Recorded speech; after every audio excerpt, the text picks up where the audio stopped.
Hi. So for my visual synthesis, I wanted to make a video explaining my collage that I chose to do, and like the different parts of it.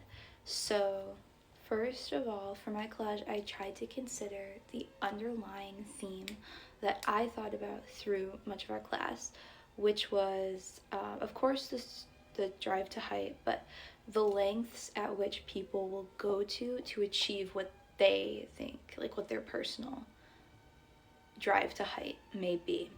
So in this collage, I created like a lower earthly half and then a heavenly or celestial half. So like the bottom is representing the earth and like our own like entrenched in reality world, and then the second half, the top half, is this idealized space where we are reaching the height that we're driven towards, or achieving the things we want, etc. And I think, the idea of how to frame this came from our first readings, where the drive to height was really intertwined, of course, with religion. And so the idea of making taller buildings, even for like ancient civilizations, came from being closer to like their heaven or their god. So I chose to lay it out like that, and then within both halves there are other details I think I tied in to the course. So in the collage, the earthly inhabitants are attempting to grasp at the angel.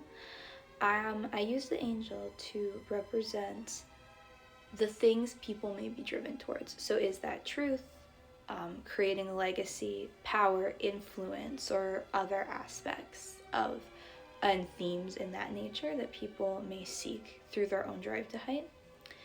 And then, on that earthly side, I added images of all the different ways people try to achieve the drive to height. So, and they try to grasp at this like elusive angel of truth or power, influence, ambition, etc. So I have the buildings. Of course, much of this class is focused on architecture. So this skyline forming that gets kind of higher and taller and closer to the angel. And then I have the large reaching hand, which is kind of the focal point. Because in my mind, I chose a hand because I think it is very human to drive to height. So I wanted something, this human hand kind of emerging out of the ground, and underneath all the smoke and smog from the hand, you can